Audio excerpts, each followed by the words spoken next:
Thank you, Sean, for starting off the intro. That'll be a great soundbite at the beginning of this clip. Oh, Hello, of course. everyone. Welcome to episode 68 of the Hoop Venue podcast. My name is Tyler, and as always, I'm joined by my great friend Sean.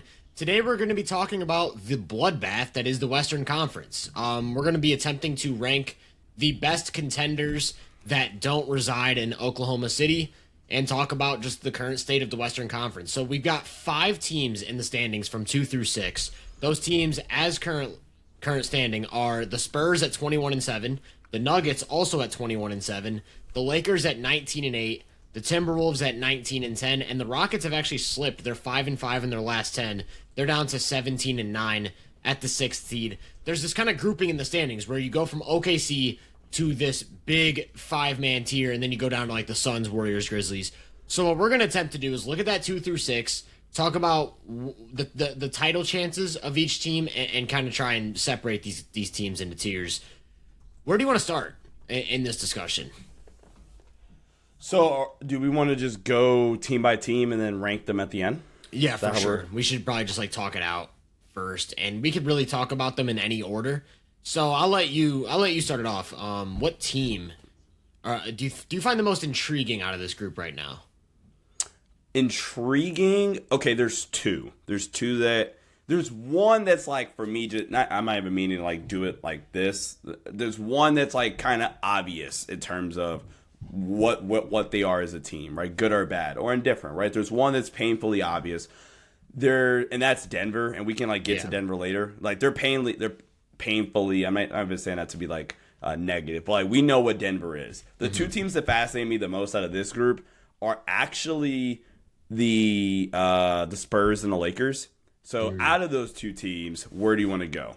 Let's get the Lakers out of the way, man. I know you've probably got plenty to talk about with LA. The Lakers are a really interesting team because you start out the season with Luka and Reeves as this kind of two-headed offensive juggernaut of a backcourt, one of the best offensive backcourts we've ever seen. Just so much offensive creation between those two. And then LeBron kind of comes back in this complementary extra passer connector role sort of thing. Then Reeves misses a few games with injury, and LeBron's like, oh, I can actually ramp back up to this 28-7-7 like I've been doing for 2 decades. I think the Lakers conversation is really interesting because I think we've talked about this a bunch of different times on the show.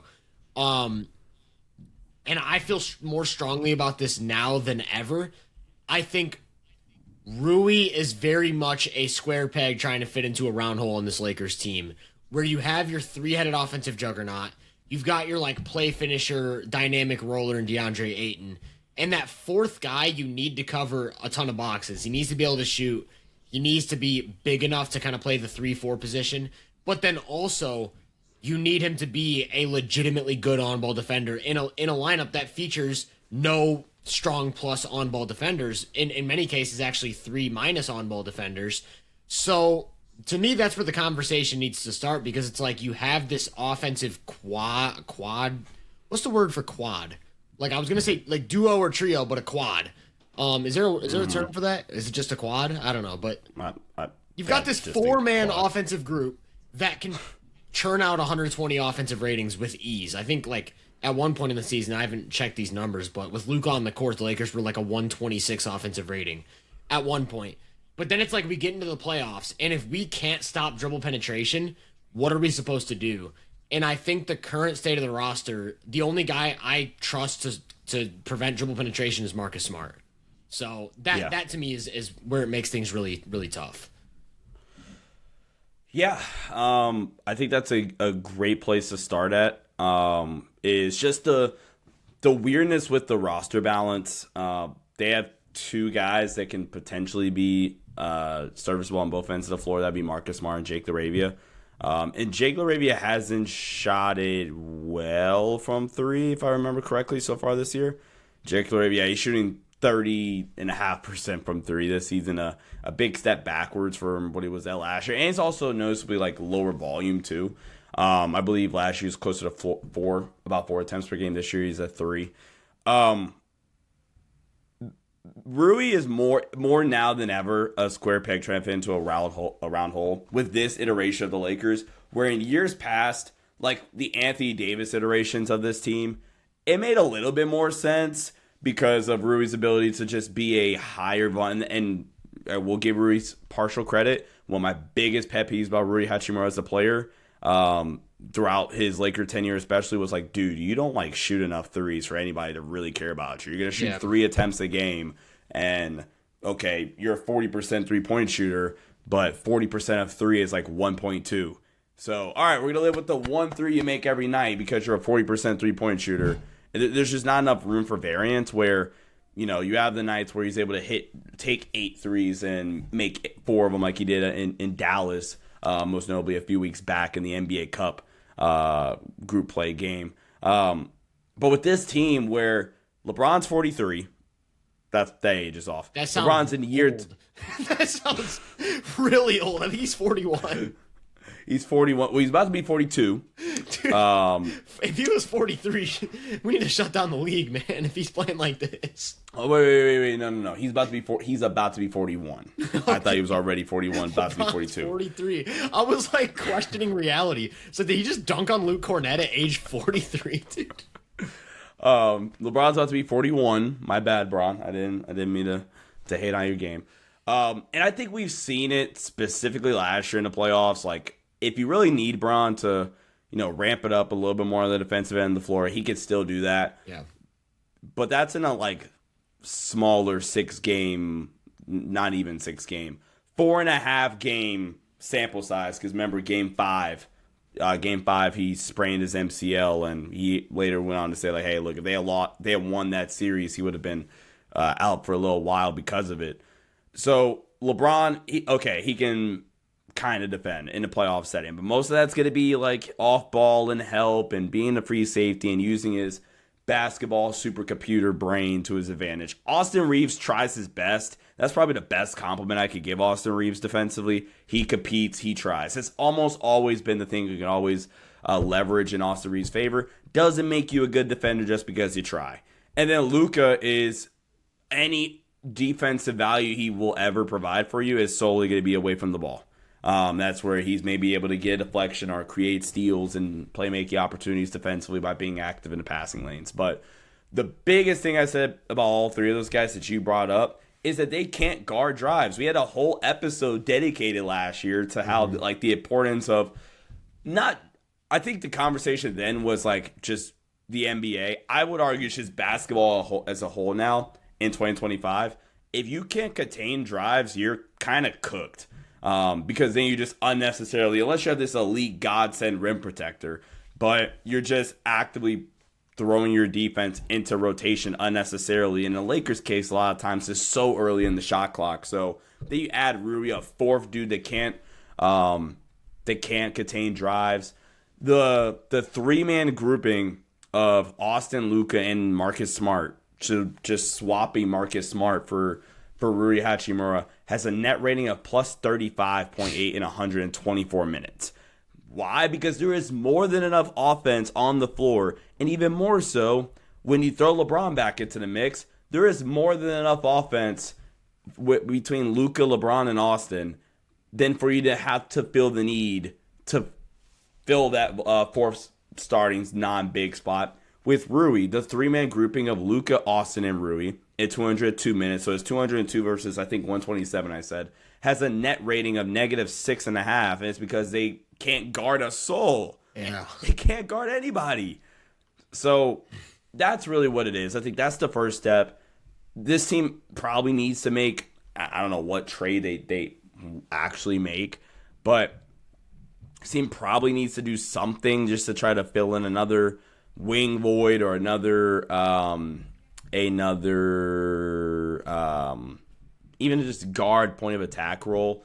They need to probably find somebody that can do something for them in that category, because just currently constructed, they're a buzzsaw offensively, and I think they're good enough to steal a series against almost anybody not named OKC because their offense is so elite. But they're going to be matchup dependent even then. And to conclude my rant, as elite as they are offensively, they're still kind of susceptible to very similar things as last year, which is, okay, if Luke and Austin can't beat the pressure that given night, or the athleticism that given night, their offense is it significantly drops their ceiling and their floor of their offense on nights where Luka and Austin can't consistently beat pressure. And for this current team, they need their offense to be in the 90th plus percentile every single night. Just dropping it to the 80th percentile on any given night puts them at a 10-point deficit basically right off the rip. Yeah, it's tough. I mean, I think I would probably say this is the best Luka's looked defensively in his career. In terms of buy-in, but then also just like the physical state he's in right now. He's moving really well. But I still wouldn't say he's the type of guy that, like you kind of touched on, is going to add value on the ball or really even like contain dribble penetration at all against a good driver. Like if you put Luka on Herb Jones, for example, and Herb Jones is kind of funny because I've heard his name in the Lakers rumors. If you put Luka on a guy like Herb Jones in a closeout situation, he can probably like cut off the angle and clean up the advantage. But if you get Luka switched on to like Jalen Brunson or something, he's not going to stay in front of him. And from there, your entire defense is working from a disadvantage basically the whole game. And we've seen how damaging it is to a team to have even just one weak defender on the court. But what really does it is when you have multiple. Like we've talked quite a bit about the Pacers and Knicks series from last year, where it was the Knicks had Brunson and Cat, their two offensive cornerstones. And Indiana was like, okay, we're just going to put both of them in the action every single possession, whether it's a double drag or a pick and roll to get a switch, and then a second pick and roll where you have Brunson at the point of attack and Cat and drop. And it's like, we're going to put your two worst defenders into every single action. So guys like McHale, OG, Deuce McBride just aren't going to be as much of a factor on this possession. And they do it 80 times, then those guys all of a sudden have like no defensive value over the course of entire playoff games. And it forced the Knicks to have to choose, like, do we want to close games with Brunson or Cat? Never both of them.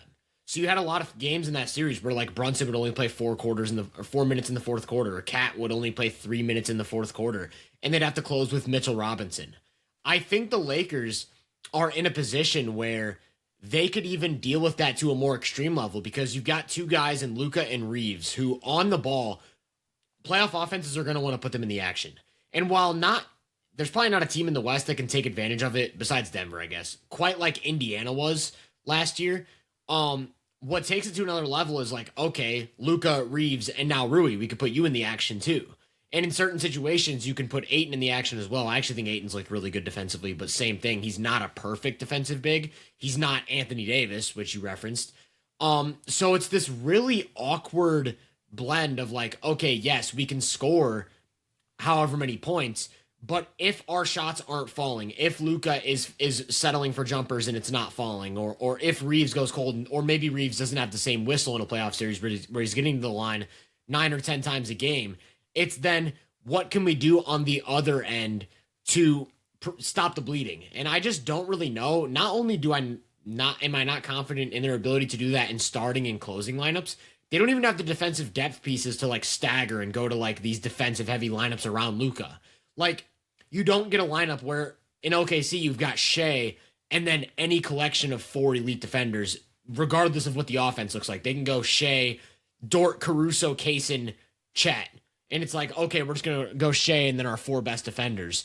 The Lakers can't do that. Like, what would that even look like? Would it be Luka, LaRavia, Smart, Vando, Ayton? Like, that lineup doesn't exist.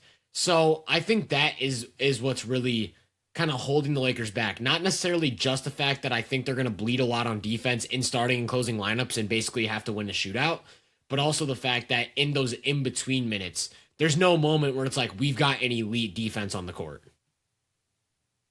Yeah, and then, I mean, historically, this it's proven this team's just not a championship contender. Yeah. Do you think there's a move? Like, do you think there's a move out there that can get them at least into like the next tier? Maybe not. I mean, there's nothing that would make you a favorite over OKC. But like, is there a move out there where you look at it and you're like, okay, I see a pathway to a run here? I know the easy answer is probably Herb because that's the one that's been talked about the most. But like, Herb is like sneakily not been as impactful defensively as he was like a couple years ago. Now, granted, this Pelicans team has been really, really, really, really bad. But also, like, part of me is like, I don't think that's I almost don't think that's enough. Like, I think this team is like in a bad spot, just roster construction wise in general, that you would almost need DeAndre Ayton to be an all NBA caliber defender, Vando be serviceable, Marcus Smart be fully healthy, and then you bring in Herb Jones. Where Marcus Smart's going to miss games, Vando's not playable in the playoffs, and then Aiden's a perfectly fine defender. And now you throw in Herb Jones, which is okay, like that's going to help. Like, don't get me wrong, but the house is already like burning. Like it's the fire department showing up, but like not when it's a small kitchen fire. The fire is spread. It's too late. I will say though, one superpower I think the Lakers have that kind of gets overlooked is the fact that like their offensive ceiling is so ridiculously high because of the shot making talent they have on the court. Like, they have elite shot making from every single spot on the court. I don't just mean like rim, mid range three. I mean like they paint the court with their shot making. And Rui is a part of that. Rui's mid range game is a part of that. That is one thing that I do like about his fit is like he is a release valve at many times for the offense, and he can attack a mismatch. So that helps them just have a little bit more variety in their approach. But like just in terms of if they get hot, there's not really something you can point to where it's like, okay, we're going to do this defensively and it'll take them out of their comfort zone just because they have so many different creators and so many different shot makers. And then also the fact that you have to worry about them getting to the line so much because Luka's leading the league in free throw attempts, I believe. Reeves is like top 5. LeBron's going to get his 6 free throws probably. So it's like, I do think they've got enough of an offensive punch to where like I would sneaky give them a fighter's chance in every series. Not necessarily that like if they get into a series with OKC, it's like I think the Lakers can beat the Thunder, but it's more so like I'm not just discarding them as like an easy out because of the fact that they have this offensive ceiling they can get to. And it's like, what if they hit that ceiling for the first 3 games of a series and go up 2-1 or go up 3-0 on a team that's maybe a little bit superior to them? I wouldn't say that's out of the realm of possibility. Yeah. All right. Which team you want to go to next? Well, you brought up the Spurs, so we can go with the Spurs. What intrigues you about San Antonio? San Antonio is the team that I think could play spoiler as probably close to anybody. Denver wouldn't be a spoiler. Denver, if I am going back to the 2016 example I used on the last pod, Denver is the Cavs from that year where it's like, all right, dude, if anybody's going to do it realistically, it's Bron. Well, all right, if anybody's... I would like to point out, by the way, this adds to your point. The last time we talked off camera, about a week ago when we did our last episode, you asked me, this was before we started recording, you were like, what is the one team besides Denver that you think would be like the best odds of like spoiling OKC? And you asked me about San Antonio, and I was like, nah, I just don't see it. That night, San Antonio beat OKC in the NBA Cup. So I want to give a kudos to you because you saw the vision. You saw the vision. So yeah, that adds to your point. This is now your second time calling San Antonio a spoiler. I had to give you that little props because that was off camera. Wow, I'm almost shedding a tear over here. Now, we are just on the money. This is the second consecutive time. By the way, happy holidays to everybody listening. Second consecutive time we are recording an episode, and that night the Spurs and the Thunder are playing. And not only are they playing tonight, they're also playing on Christmas Day. So you get a little mini home and home series between the Spurs and the Thunder. But going back to the Spurs are the 2016 Thunder, where they're, to me at least, where if it's not Bron or it's not Jokic in Denver or Bron in the Cavs, to me I think San Antonio is the next team up. We're like, in a 7-game series, could they play spoiler enough to where it gets interesting? Not saying you go up 3-1 and you're a fourth quarter away from knocking off the 73-9 Warriors, but at least making the series really, really interesting. And the first thing about San Antonio is really, really interesting is like what stops them on any given night from just getting 2 feet in the paint consistently. Nothing. From all of their guards and even Wemby, like Wemby as a post-touch initiator or just lob threat or his ability to horizontally stretch the floor because of his 3-point shooting. But then like heading into the season, I wasn't quite sure how they were going to do the guard thing with De'Aaron Fox and Castle and Dylan Harper. But, like, they just have three dudes that could all basically get 2 feet in the paint whenever the hell they want to and are all really, really good decision makers. Like, Yeah. Dylan Harper is an automatic paint touch. I think he averages, like, 8 rim field goal attempts per 100 or something like that. It's something insane. De'Aaron Fox has just really settled in as this really, really comfortable half-court scorer for them when they need a go-to bucket, shooting almost 40% from 3 on 6 attempts. 50% from mid-range. Yeah, being just lights out efficient. Castle's awesome. He's so good. Devin Vassell is kind of this off-wing guy that they can run in 3-man action with him and any one of the other 3 guards, and Wemby as this off-wing shooting threat, shooting almost 40% from 3 on insane volume. Harrison Barnes, Julian Champagnie, they have enough shooting from the other guys, and then obviously Wemby, to where, okay, Castle is this great shooter, Dylan Harper isn't this great shooter, but, like, we can just, because of the combination of lineups that we can kind of run with, they kind of have the inverse of the Lakers, I feel like, where the Lakers don't have really any lineup flexibility and lineup versatility. Between the Spurs top 8, they can almost go with any combination of that 8 that includes Wemby and De'Aaron Fox and be completely fine. They can go double big with Cornette and Wemby. They can go 3 guards and with Castle, Fox, and Dylan Harper. Wemby is throwing a wing and you're good to go. Like, they have enough lineup flexibility. They have enough shot making, I believe. And then maybe that'll be the one thing, like, if Fox is having, like, if you're able to stifle Fox in a half court, like, who do you reliably trust the most in a 7-game series to create half court offense for yourself? I mean, for themselves in a playoff series, maybe that's a legitimate question you can have. But they have enough shooting. They have the lineup flexibility. They have guys that could create and get 2 feet in the paint at will. San Antonio is really, really intriguing, and it almost feels like they're a year early, but they're hooping, man. And shout out to the organization. Mitch Johnson's doing a good job taking over for Pop. So yeah, I'm all in on San Antonio. Yeah, I think the 2 selling points with the Spurs are definitely the rim pressure and then their defense. Instead of being over reliant on Wemby like they were in past years, now they're just a legitimately good structured defensive team. I think Castle's leveled up to the point where we can just call him like a really, really good point of attack defender. Last year it was more like flashes. Now it feels very consistent. I still think he can work on his screen navigation and things like that, like technique wise, but the juice is there. He's clearly a positive defender for them.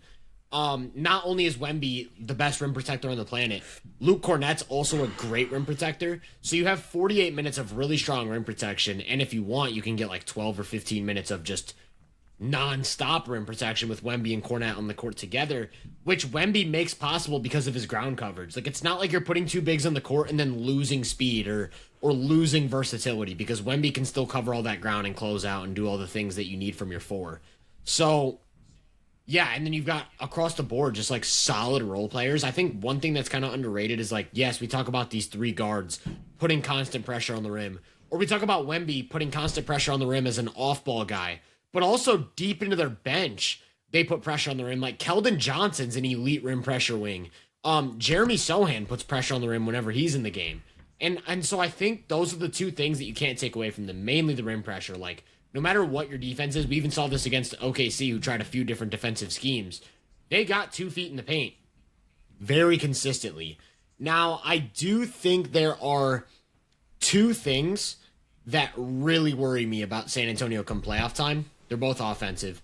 One of them is the turnovers. I don't know what the turnovers look like from a team standpoint at the moment, but I do think 2 of their go-to guys, Castle and Wemby, are both very turnover prone when they face physicality or like aggressive help defense. So Wemby, for example, is like, he'll get like a blindside double, or you'll sit in the gaps and he can't really take that extra dribble because of how long he is. And I do think that's a way we've seen multiple great defenses force Wemby into like these 4 or 5 turnover games, even though he's only touching the ball 50 times. And so that high turnover rate definitely is like something that against OKC, for example, you can really exploit. Then there's the lack of shooting in certain lineups. Like, I don't really think Fox is this good of a 3-point shooter. I think he'll probably regress to the mean at around like 35, 36%. And then that leaves you with this tough question of like, okay, if we have Fox and Castle, those are two guys who probably we want taking threes over any other shot. Well, Castle for sure. You want taking threes if you're a defense because he's like 28%. But then it's like, okay, do we want to go to our best defensive lineup or do we want to get Devin Vassell in the court because we need the shooting? And then it's like Devin Vassell is probably your weakest defender in your rotation. And then Harrison Barnes also isn't anything to write home about defensively. So I do think the one question I have with San Antonio isn't necessarily their lineup flexibility. It's their ability to field out lineups that are great on both sides of the ball in a playoff series against a team like OKC or Houston, who can kind of like take away some of the easy stuff on offense. I mean, to your point, Fox has almost 14% turnover percentage. Wemby's over at 16%. And specifically in those, I mean, dang, Castle's at 19. Castle leads the league in turnovers, or he did at one point. I don't know if he still does. Yeah. De'Aaron Fox is like 12% if you account any ball screen possession for him, including a pass out. But he is in the 88th percentile. The other thing, too, that I didn't really touch on that kind of is like a limitation to me with San Antonio. You talked about, like, what if Fox can't really create as easily? Who's our next go-to guy? The obvious answer is Wemby because of his post game and because of how much of a mismatch he is in isolation. And we kind of saw, like, in the OKC game, the Cup game, they went with the Caruso strategy of, like, we're going to put our small Caruso on him. We're going to switch every single action. We're going to push him out, force him to catch the ball 16 feet out. And it was this like, oh, Wemby can just turn and shoot over us whenever he wants. He's unbothered by it. And those shots dropped. But that isn't a super efficient shot for Wemby. If I'm not mistaken, like consistently since he's been drafted, he's been like at most like a 42% mid-range guy. I don't know what it looks like on long twos, maybe like 40% on long twos. And it's like those shots were dropping in the Cup game. But if you get into a 7-game series and your like way of beating OKC's defense is turning into long twos for 7 games, I don't necessarily think that's the sustainable offensive approach. So far this year, Wemby is on long twos, we'll call it 42% on long twos this year. Last year, 39% on long twos. And then his rookie year, 35, we'll call it 35% on long twos. So career year technically, but you're still taking a 41% shot, and like over a 7-game series, OKC's just gonna win that chess battle. Right. If that is your counter, is consistently shooting 42% shots. That's the thing for San Antonio. You have to figure out like how can we put Wemby in a more advantageous spot if OKC is gonna put these wings on him, because like Wemby doesn't have that brute force where it's I can just bully my way to my spot. He's just not built like that. And then there's also the aspect of, like I said, he sometimes gets tunnel vision and gets into these weird positions where he'll get a blindside double and either lose the ball or throw these just like Wemby's a pretty good passer, but he makes some of the worst like skip pass attempts you'll see where it's like the defense rotates, they double him from the blind side, and there is an open shooter and the skip pass just is either late or just nowhere near where it needs to be. And I think OKC is the type of defense. I like how we're talking about everything relative to OKC when we're trying to compare these teams to each other. Like, what we're talking about would not be a factor. OKC is the big bad. Right? The Lakers would not be able to do anything we're talking about right now in terms of exploiting San Antonio's offensive deficiencies. But my point is, like, that's kind of the hurdle you have to cross. And I do think the Spurs, to me, are maybe another wing away from like seriously entering that tier. I feel like their wings are all like, you got like Sohan, which is just all defense. You've got like all scorer, like Vassell, Harrison Barnes, Keldon Johnson. And I think they're missing that fusion, that who's the guy? That OG Anunoby. I mean, there's only one OG Anunoby, but that to me is like the guy, the kind of, or even like a Scotty. How many times have I brought up Scotty Barnes on the Spurs in the last year? Like a lot, but that's the guy, Franz Wagner. Like they need a wing who can score, pass, and defend I think, to really like move the needle because everything else has fallen into place. Like we talked about, they've got shooters, they've got really good defenders at multiple positions. They've got three guys who can get to the paint whenever they want, and then like four other guys who generate a ton of paint pressure. It's just like filling in the gaps now, and they've got a ton of time, a ton of cap flexibility. So they're way ahead of schedule in my opinion.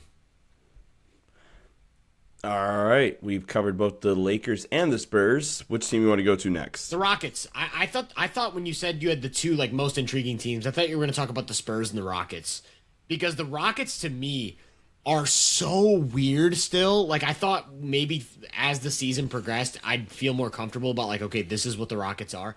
I have no idea what the Rockets are because you look at these statistical indicators and it's like they're like still the second or third most efficient offense in basketball because they have like a 50% offensive rebounding percentage or something outlandish like that. But then they have all of these glaring red flags. Like they're 29th in turnovers. They're 22nd in opponent points off of turnovers, which is like that's the ultimate Fred VanVleet stat. They were amazing in both of those areas last year, and now they suck. They get into these late game situations. Like I think they have like a negative 19 net rating in overtime or something like that. It's probably a small sample, but they get into these late game situations where nobody can handle the ball, and nobody can like dribble through traffic. Nobody can make the right decisions, and it's like their offense really mucks up, and then it's like Şengün, we need you to get some really like grind it out of the mud type of bucket while you have no space to operate, and that to me is like the ultimate red flag. Like I'm thinking about a playoff series, and it's like in the playoffs, 80% of your possessions are going to look like the closing minutes of a regular season game. So Houston really has to figure out how to put the ball in the basket efficiently without needing multiple opportunities to do so.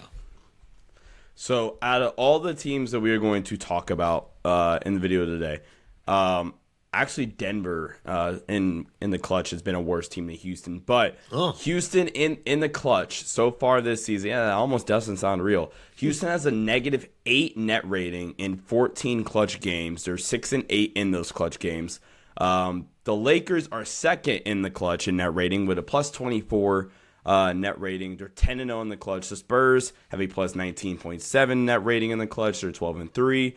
And the Timberwolves have a plus 7.8. They're 7th overall in the league with a 9-6 clutch. You know what's record. crazy? And not to like go off topic because we'll talk about Minnesota in a sec. But remember when that was like the thing that nobody wanted to like? Everyone thought Minnesota would choke in the playoffs for years because their clutch numbers weren't great.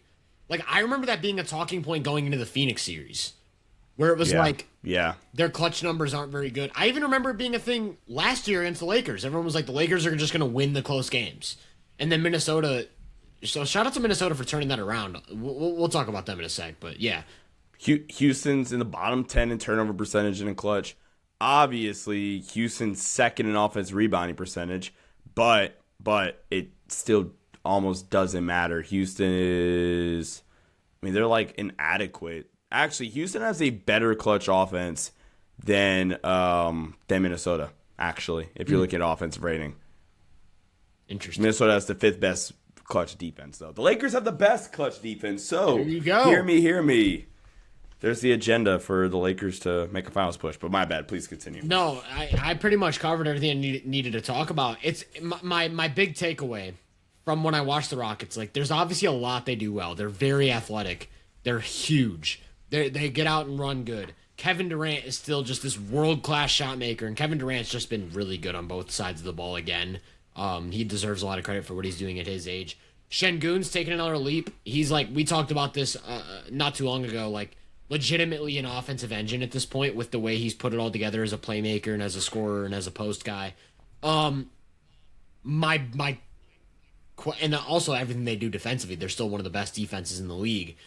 My big thing is if you take them off the offensive glass, which is really difficult, but can be done to some extent, it's like, how are they going to score in the playoffs consistently without turning the ball over a ton? Like, they're even getting they're shooting over 40% from three as a team, which obviously isn't sustainable given the shooters who are doing it. I think Tari Eason's still at like 50% from three.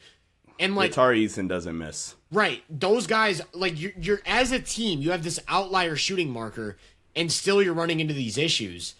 And that to me is really, really just quite because I'm looking at these teams we're talking about today, and it's like Minnesota between Randall and Gobert can probably do a pretty damn good job on the defensive glass. Denver with Jokic, Aaron Gordon, Valanciunas, they can go double big of their own and match Şengün and Adams, and I think they can even out rebound Houston. San Antonio can put Wemby, Cornette, all these guys, and granted, Wemby does kind of get pushed around on the glass sometimes by these brutes, but like San Antonio has really good rebounding as well. The only team I look at out of this group that like I'm like I don't know if you can keep Houston off the glass is the Lakers. But then it's like the Lakers are kind of working. It works against them because Houston doesn't have what you need to exploit LA's offensive deficiencies because they don't have the type of space or defensive deficiencies. Sorry, they don't have the type of spacing to really make the dribble penetration a huge issue. So Houston to me is a really, really weird team where it's like if they get hot, they can beat literally anyone because they're gonna win the offensive rebounding battle and they're gonna get a lot of stops defensively. But it just really feels like they're missing that offensive organizer. Like I really think people underestimate how much better they would look right now if they had just Fred VanVleet. And he's not even like an all NBA type of guard. He's just a solid starting point guard. Well, that's why when I was like going through my preseason power rankings, when they lost Fred VanVleet, the Rockets fell like 4 spots. They fell. Might have been 3. I had them third, and I think I ended with them like 7th or 8th. I think I had them 4th and ended up with them either 6th or 7th. Yeah. But like that's how much them losing Fred mattered because of just the offensive organization. It makes everybody's life a whole lot easier. And then just the turnover stuff, man. Like that's really, really killing them offensively. Now, to be positive, they have 2 All-NBA players. Like Kevin Durant, what Kevin Durant's doing currently, still at even, this far in his career than Şengün. KD's like a +6 relative true shooting percentage, which, I mean, obviously he's nuts. Şengün is about at league average, true shooting wise, but what Şengün has to do for them from a half-court creation standpoint and really just setting up the offense for them and allowing them to play through him either like in a pitch post or out of delay action and stuff like that really opens up their offense. It allows Amen Thompson to get some easier stuff. They can do a lot of creative stuff where, okay, cool, we have a Şengün post touch, but also away from the ball, we have KD coming off this middle of the floor pin down and KD's walking into a mid-range jumper because if you allow Şengün to be isolated one-on-one in the post, then like that's like a 1 point per touch plus level, post-up score. And that's just a bucket, essentially. Like you said, they play really, really hard. I mean, they play really, really fast, really, really hard, really, really physical. They have the athletes. Tari Eason and Reed Shepherd just don't miss threes. Reed Shepherd shooting like 44% from 3 on 6 attempts per game, which I would imagine would be like 10-plus attempts per 100, just doing the math in my head. Tari, 53.5% on almost 5 attempts per game. Aaron Holiday, 44% on almost 4 attempts per game. Kevin Durant, 43% on almost 5 attempts per game. So if they're hot and they're not missing shots, I mean, then yeah, with just the way they crash the board on both ends of the floor, it's just gonna be really, really hard to beat them unless in a playoff series you're able to turn them over. And that's like the thing that does worry you the most about Houston is against most capable playoff defenses. I'm not the Lakers. They'll just be able to force Houston's offense to look really, really get out the mud like. And granted, like KD probably helps them win that series against Golden State last year because I do think Houston was the better team. Golden State just had Steph Curry, if we're being completely honest. But to beat OKC, to even beat Denver, I just don't think their playoff half-court offense is going to be enough some nights. So, yeah, Houston's awesome in what they do, but if you're able to like get them into more of these battles where you're able to turn them over or, God forbid, they're missing shots on any given night, if you have the size to match, it can be a little tough. They do have some superpowers. I think lineup versatility is a really big superpower for them on both sides of the ball. I guess the only problem is there's no lineup they can go to that's gonna like have really good offensive organization. That's just a clear flaw across the board. I do think like kind of a um needle mover in the playoffs in one way or the other is I think Reed Shepard's gonna have to be like he's gonna have to play a really big role in the playoffs for them to have enough offensive competency like we're talking about because of how much he does for them as a playmaker and as a floor spacer, and also the way he generates turnovers to get some easy stuff going on the other side of the ball. I do think Reed Shepard is a really important variable. Also, another important variable that Houston hasn't really gotten credit for, Dorian Finney-Smith hasn't played a second yet, and they brought him in to be a 3-and-D guy, and I do think that's someone you can rely on to make threes. You can rely on him for defensive versatility, even if he's not some point of attack guy. It's really interesting because, like, I do think they get into a playoff series. In any playoff series, they're the biggest and most athletic team, right? Like, is there any team that's bigger and more athletic than them? Or even just one or the other? Bigger or more athletic than them? Like, they just have like, you can't scheme for that, you know? You can't scheme for being smaller and less athletic than the opponent. I guess the only team that comes to mind in terms of size and athleticism is, like, Detroit, maybe, but they're playing Duncan Robinson, so that's automatically a deduction to your size and athleticism. Yeah, that's one overwhelming advantage they have over any of these teams. And I do think, like I said, if the shot making lines up, they are the one team that I can see just like what do you do? What do you do against them if, and this is a big if, but like, if Shepard, KD, and Şengün are all hot at the same time, like if Shepard, KD, and Şengün are all hot, well then, like I feel like there's just not really much you can do. I mean, your best bet is again just pray that you can speed them up and get them to turn the ball over, right? So you could try to win the possession battle. I wonder what the possession battle looks like right now. I haven't punched the numbers, but I know like one of they overwhelmingly dominated possessions last year. They were first in the league at like almost 6 extra possessions a game. And it wasn't just because the fact that they were like a go offensive rebounding team, but it was because they were also top 10 in turnovers. Like they didn't turn the ball over. Now they're still the best offensive rebounding team ever, but they're averaging 16.5 turnovers a game. So I do wonder how many of those possessions they're actually just giving back. That's pretty interesting to me. And then, like I said, they lead to easy points in the other end. They were 4th. Last year, they were 4th in points off of turnovers allowed to their opponent. Now they're 22nd. Again, that's just a Fred VanVleet stat. So I do think, is there a chance he comes back this season? Is that on the table? Fred? Yeah. He tore his ACL, didn't he? Yeah, but like, I don't. In the summer. These modern injury times. No shot. I don't think so, but like these modern injury times have me questioning reality. Like I'm already seeing people talk about Tatum's return, and obviously he was Achilles, but I don't know. Well, Tatum's was also in like early May. We're talking like August, September when Fred tore his ACL. Dude, at this rate, he might be back next month. It says this is Google AI overview, so take it with a grain of salt. But it says, Fred VanVleet, who tore his ACL in September 2025, is recovering and aiming for a potential return to the Houston Rockets late in the 2026 NBA season, possibly by March. If he comes back by the end of the year and, like, plays, then, yeah, he's just a cyborg. Like, he is, at that point, not even fully human.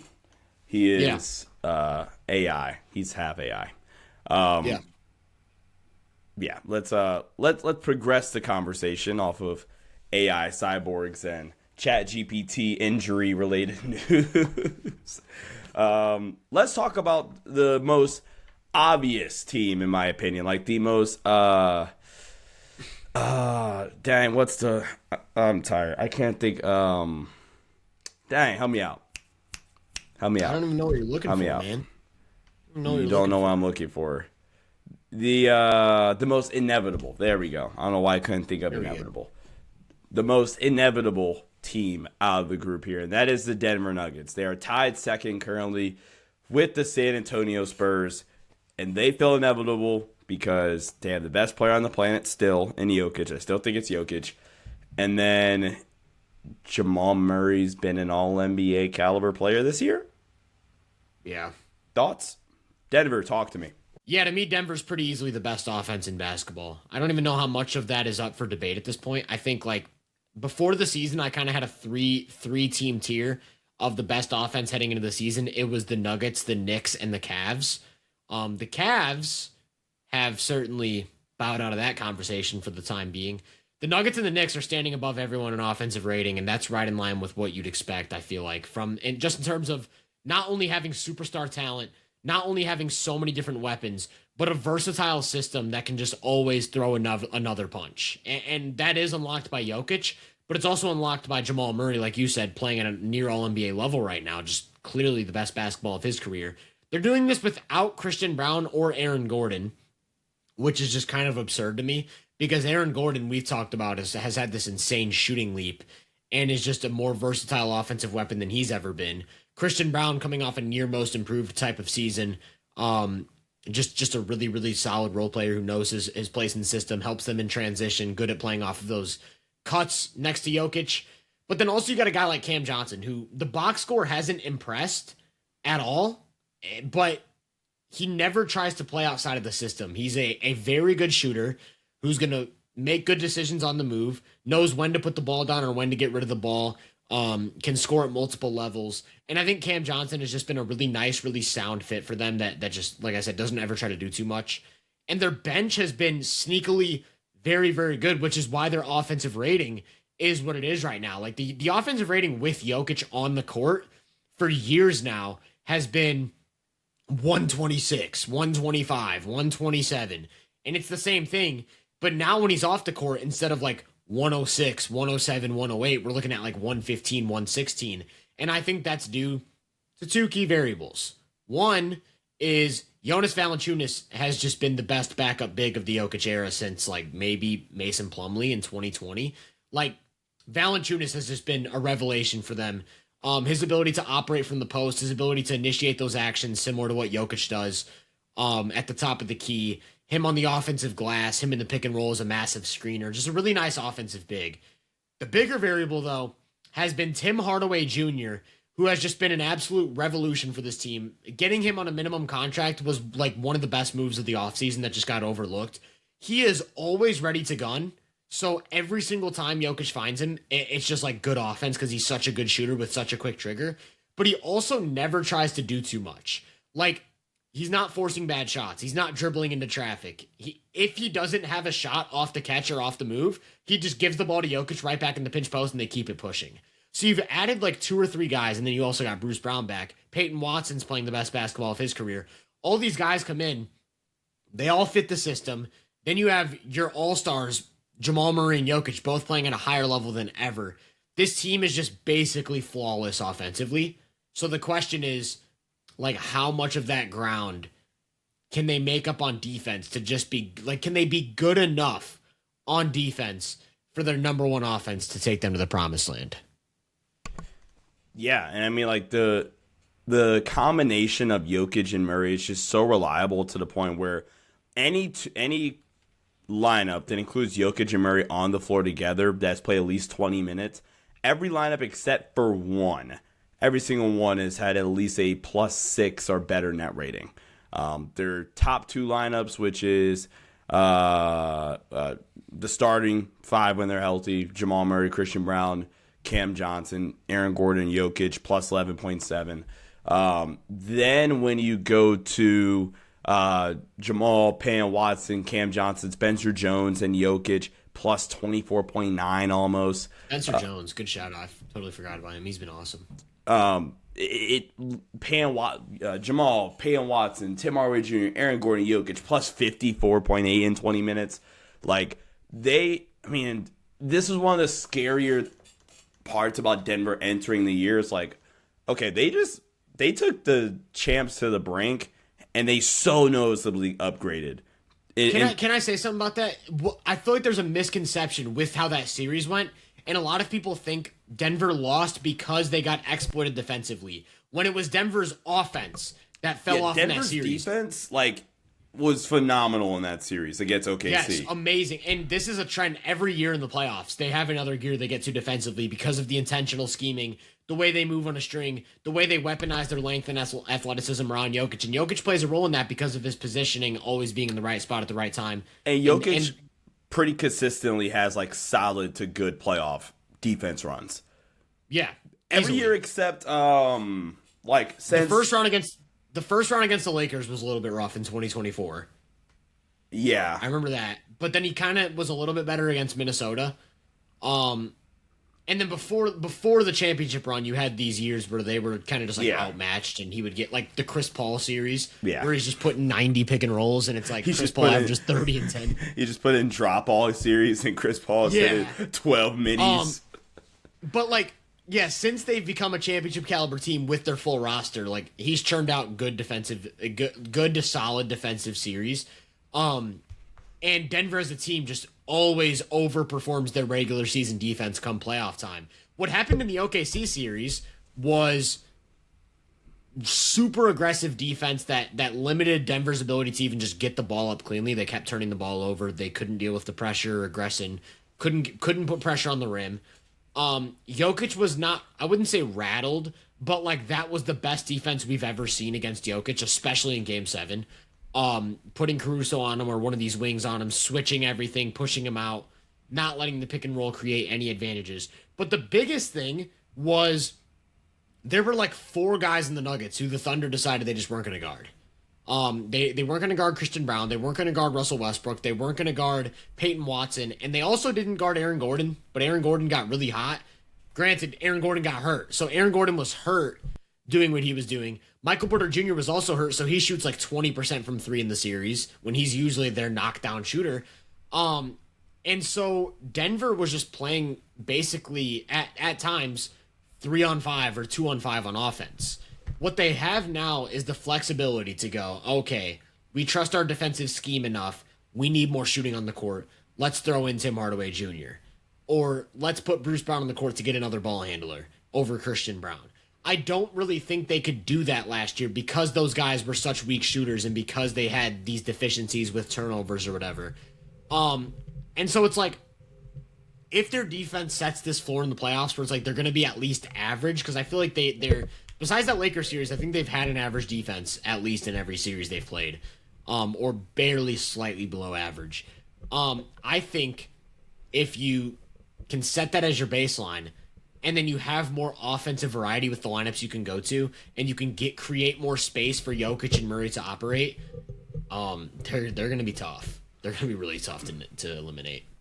Denver currently has 5 players on the roster shooting over 40% from 3. And all 5 of those guys are getting up close to 5 attempts per game. Cam Johnson, 42% from 3. Aaron Gordon, 44% from 3. Jokic, 41% from 3. Tim Hardaway Jr., 41% from 3. Jamal Murray, 45% from 3. I don't think Jamal Murray gets enough credit. Maybe he does, but I just want to highlight it a little bit more. I don't think he gets enough credit for how insanely versatile of an offensive chess piece he is. Where he is a perfectly good playmaker. I wouldn't, like, if good was like tier 3 for playmakers, well, okay, we have legitimately great playmakers. Like, let's see if I can find somebody that fits each one. Luka, Cade, tier 1. Like, okay, these guys are like elite playmakers. Tier 2 level playmaker would probably be like a Brunson. You think was that fair? You said the first tier was like Luka Jokic. Luka Jokic. I was thinking more guard, but like, so I said Luka Cade even. Okay.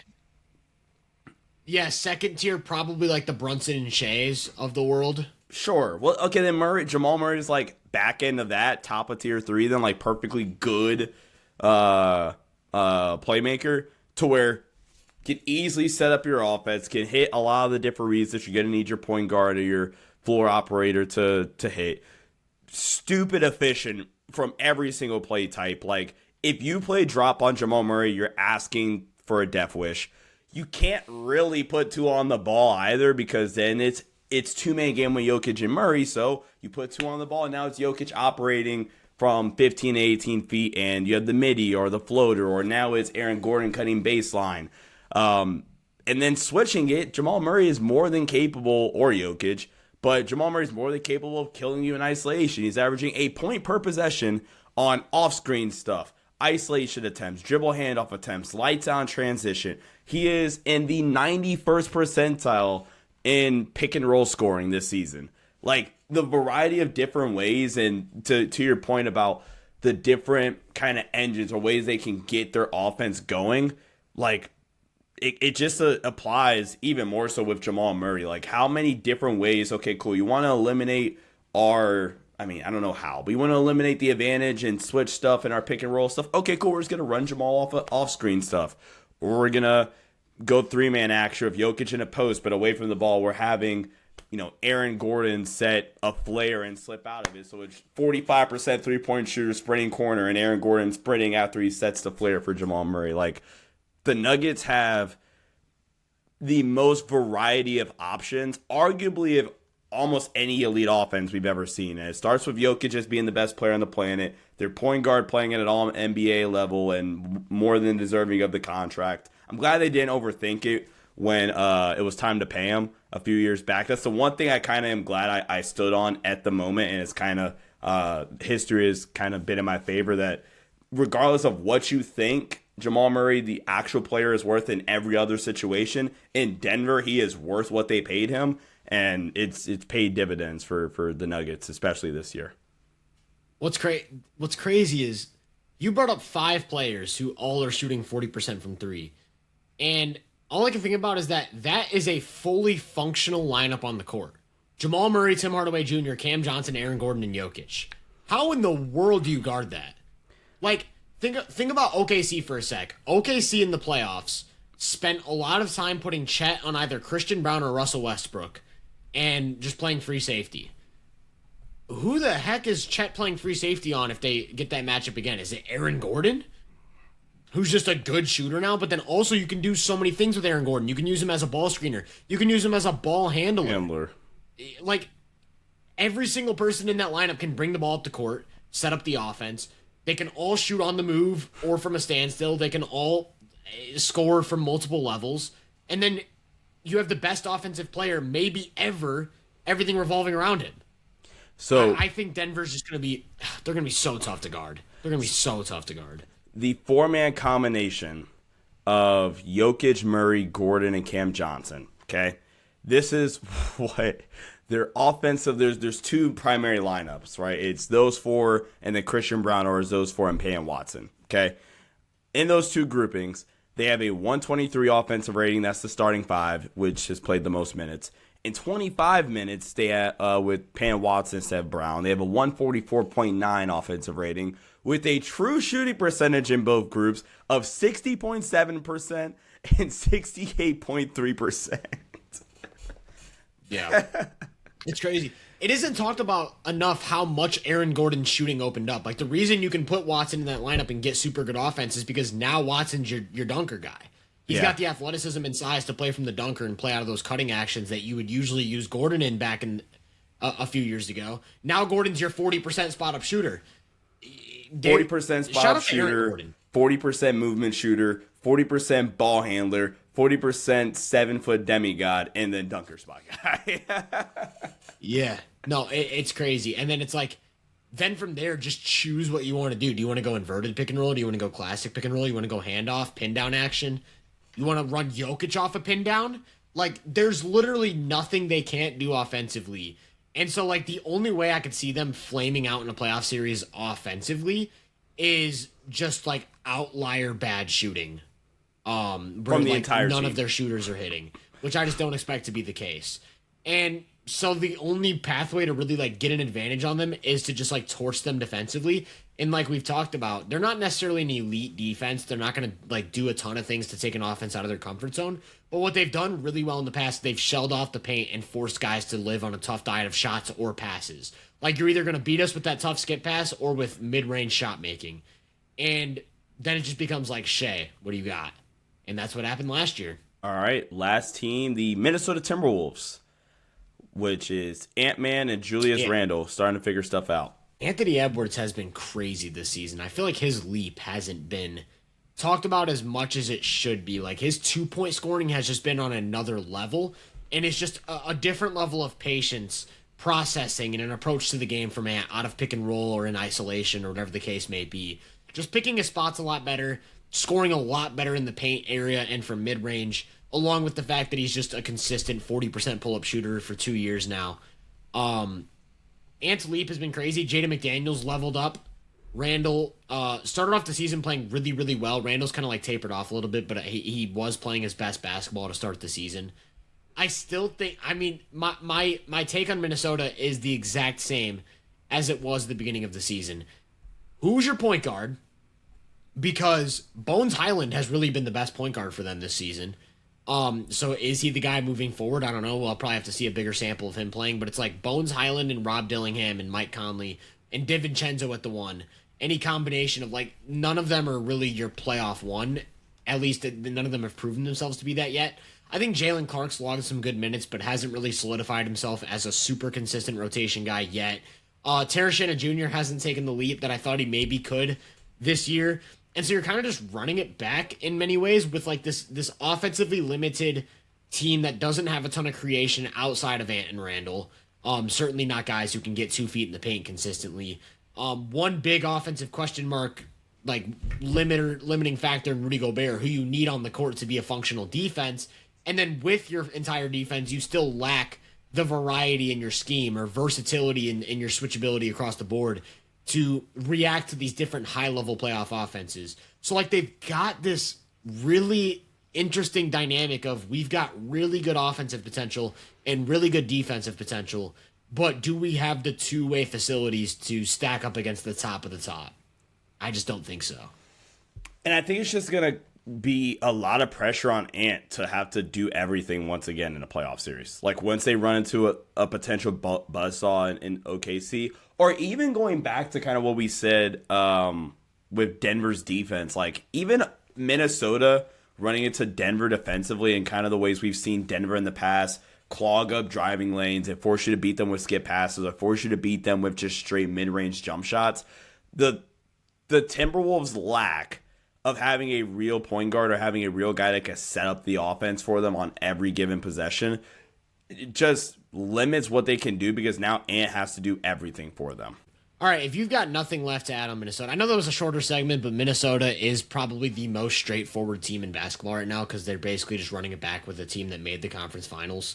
Obviously, there's different variables that go into it, like Ant maybe being an improved processor, improved driver, is the ultimate counter to OKC, because we did see last year in that OKC series, one thing that kind of got underrated is that Ant did get those paint touches and create advantages at will. They just didn't really have the offensive variety to play off of that at a high level, or they also just got torched defensively. Like Shea, J-Dub, and Chet all had like career series against Minnesota, and I think that's kind of to my point about them lacking defensive scheme versatility. They're not really the type of defense that can like react to a ton of different things and cover it up. It's just like they do what they do really, really well between their length, athleticism, Gobert, and drop, and the fact that they can rebound really well.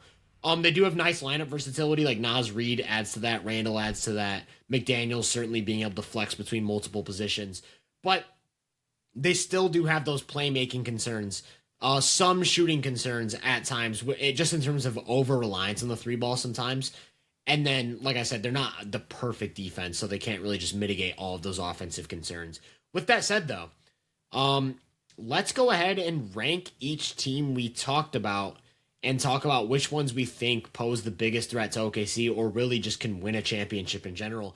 I'll start us off by saying, and I think we both agree here, I do think like Denver is more in the OKC group of things than these other teams, like than being grouped with these other teams. Like we just talked about Minnesota, LA, Houston, San Antonio. Like I think Denver is closer to OKC than any of those teams. So they're like my clear favorite of this group. Yeah, Denver is definitely closer to OKC. Like Denver is a very clear one out of this group. Now this is where things get interesting because I think these next four are all like really close, and it comes down to just like matchups and maybe personal preference to some extent. I think, I don't know, where would you go after Denver? For me, after Denver, and this is, I guess, where, like you said, personal preference is involved, I have San Antonio 2. Interesting. I was thinking San Antonio. I'm kind of leaning towards Minnesota. Um, I think Minnesota is going to be my number two of this group just because we've seen the lineup versatility, the play of Ant. Like these are proven playoff things that we haven't seen from these other teams. I feel like that like we know translate at least to a certain extent. Um, and specifically in the OKC and Denver matchups, like if those are our top two, I think Minnesota has proven they have a recipe against Denver. Not necessarily that they can replicate exactly what they did in 2024 for a variety of reasons, but they have a proven recipe that like actually takes Denver out of their comfort zone a little bit. But then also we've seen that their offense did work against OKC. And if they make a few more shots, like I think they had like a 116 offensive rating in that conference final series, which was just really, really good against OKC's defense. So I think Minnesota to me, just because of what they've proven in the playoffs already and the leaps that they've taken internally, I think Minnesota would have to be my second team of this group. I have Minnesota third for a lot of those similar reasons. I'm just buying all the stock and will either go broke or be the next Elon Musk on the Spurs. Yeah, I don't know where to go after that though. I think Houston, LA, and San Antonio are all like basically the same rating in my opinion. There's a few advantages I see with each one. Like part of me wants to go LA just because of the proven offensive reliability of their trio. Like there's just so much offensive juice there that I kind of give them just like a little bit of a boost, especially in late game situations. And they have like proven playoff pedigree.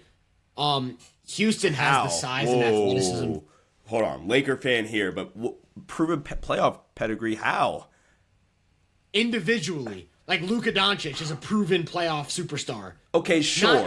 Not as a cohesive unit, but like they have guys. Yeah, I should have worded that better. Like Luka, LeBron, Marcus Smart. Like they have proven players who work in the playoffs. That's what I meant. Sure. And like Luka, they're gonna play Luka ball, and Luka ball has proven to work in the playoffs. Is kind of what I meant by that. Okay. Whereas, like with San Antonio, they're basically none of their rosters played in the playoffs, besides Harrison Barnes.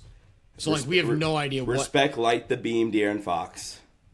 Oh yeah, I forgot about Fox. I forgot about that. Yeah, he's got a 7-game playoff run under his belt. There we go. Then you got Houston. I guess has a little bit of playoff pedigree. I mean, they've got Kevin Durant. That's playoff pedigree for sure. But Kevin Durant's most recent playoffs have been very much like, is the shot falling? Yeah. Not really like forcing the issue as a creator. I also think Kevin Durant has some defensive limitations that specifically get targeted in the playoffs because he's not the greatest processor in the world. I think my brain wants to tell me San Antonio, but yeah, I don't know. Can I just plead the fifth? Sure, because mine was pretty easy. So for me, 1 Denver, 2 San Antonio, 3 Minnesota, 4 Houston, 5 LA. I went LA last. LA probably not named Denver.